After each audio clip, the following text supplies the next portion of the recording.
In this video, I'm going to show you the step-by-step plan to helping your dog feel amazing about the idea of wearing a muzzle. It's going to be positive, easy to follow, and it works. And even if your dog has not liked muzzles before, we can get them to feel much better about them. Let's get started. Does your dog freak out the second they see a muzzle? If so, you're not alone, but today I'm going to help you figure out how to help your dog to think this is the greatest thing ever when they see it. Whether your dog might need to wear a muzzle for the vet, or for the groomer, or just out for safety on walks, or you're just training your dog to feel comfortable with a muzzle in case they ever need it, this video is for you. Hi friends, if you're new here, my name is Terrie Hayward and I am a positive reinforcement dog trainer and behavior consultant, and I've helped thousands of clients just like you. We want your dog to have a positive association with the muzzle. So at the beginning, all I'm gonna do, no pressure, I'm just gonna put it on the ground and I'm gonna scatter some treats nearby, not all at the muzzle because I don't want my dog to feel conflicted, like I'd really like treats, but what is that strange object? And that way your dog can wander to and away from the muzzle at their leisure and have that positive association with something good while the muzzle's present. Let's say you don't have a muzzle yet. You can start with a household item like a yogurt or a cottage cheese container.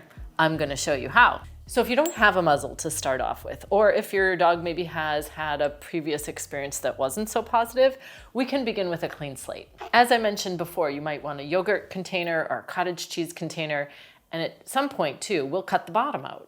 Because all we're gonna do after the step where we start introducing the muzzle by just adding treats on the floor is see if our dog might want to begin to put their head inside. So now I've got my container, I'm gonna put some treats inside and I'm just gonna see if she's interested in putting her face inside. There's another one in there. There we go. The next step is that I'm gonna cut out the bottom and I have a couple of treats in my hand and I'm just gonna place my hand inside the muzzle. The quote muzzle. And I'm just gonna feed through the bottom. For the next step, we're gonna put a treat inside the muzzle. Obviously, this is a basket style muzzle, which is the type that I would recommend. There are two types of muzzle, the kind that are like a basket that the dog can eat, breathe, pant, drink, and take treats through. And then the cloth type that keeps their mouth essentially closed. We're only advocating for the basket type, and that's the kind that we're training today. So before we put the treat inside the muzzle, I'm just going to move the straps to the outside so they're out of the way. And then when I put the treat inside the muzzle, I'm gonna cup my hand at the bottom so the treat doesn't fall straight through. So I have my hand cupped, I'm dropping a treat down inside. She sees that. I'm gonna see if she wants to put her face inside to get it. So with the straps out of the way, my hand cupped, I'm just dropping a couple of treats down inside. And this helps the dog to feel like there's nothing scary. I put my face down inside the muzzle. I can take my face out of the muzzle. Note my muzzle hand remains stationary, so I'm never pushing it towards the dog. The dog is pushing their face down into the muzzle, and they have the freedom to take their head right back out. Our next step is to have the dog voluntarily put their face in and then feed through the bottom, kind of like I was with our container. So feeding through the bottom. Instead of having the treat in first, the dog puts their face in first and then we feed. So just like with my container, she puts her face in, yes, and I'm feeding through the bottom. We'll try it again, put your face in and I feed through the bottom. Okay, now we'll try it with the muzzle. If you want to put your face in, I'll feed through the bottom. We'll try it again. She puts her face in and I feed through the bottom. The next step is that we're going to try to build a little bit of duration with the dog's nose inside the muzzle. And we can do that by using something longer lasting in terms of a reinforcer. One option, for example, is peanut butter. We might use cream cheese. We can deliver the peanut butter either on the end of a knife or we can have a mixture that's in a squeeze tube. These are just the kind of travel tube that you might use, but we can mix up lots of dog things in here. I'll leave a link below for recipes. So I've got my peanut butter and I'm just gonna feed through my container muzzle first because this is an easier version. So I'm just showing you. And we'll try again. If you put your face in, yeah, then we can.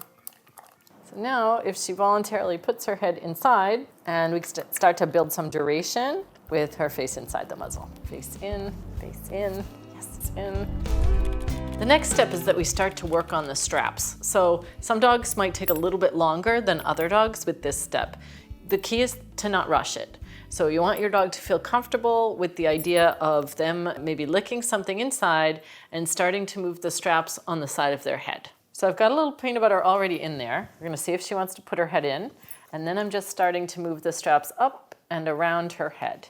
If she was uncomfortable at all, I would take that slower. So I've preloaded some peanut butter inside. Now if she chooses to put herself inside, her face inside, then I'm just working on putting the straps up and around her head so she feels comfortable with this process.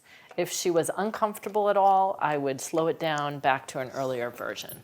As you'll notice, we're not using any force, any coercion, any kind of discipline. We're using positive reinforcement to create a positive association with the muzzle. The next thing I'm going to do is I'm not going to have her nose in the muzzle, but I'm just going to attach the strap around her neck loosely so that she doesn't feel uncomfortable about that or freak out. And then we're just going to play a game of chase some treats. So she's going to have some movement, so she's not focused on it being on her, but we're going to have the straps around her neck. So I'm just giving her some treats. I'm going to go ahead and strap this. This is an older muzzle, so it actually has a buckle, but I'm going to strap it around her neck. There we go. So as you can see, she was just moving around freely, enjoying treats, without feeling stressed out about the strap part being around her neck. The next step is to put the muzzle on and build real life duration. You want to vary your duration, so sometimes you might keep the muzzle on for 5 seconds, sometimes 10, sometimes 3, sometimes 20. So you want to vary the time that the muzzle is on the dog. You don't always want to make it more difficult each time because otherwise they might decide this is a terrible game and I don't like it and I don't want to play.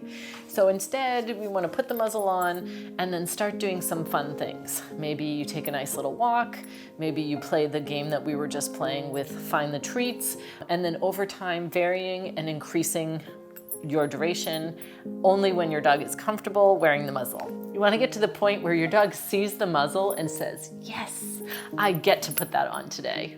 With patience and consistency, you can get there. You can make your dog think the muzzle is awesome.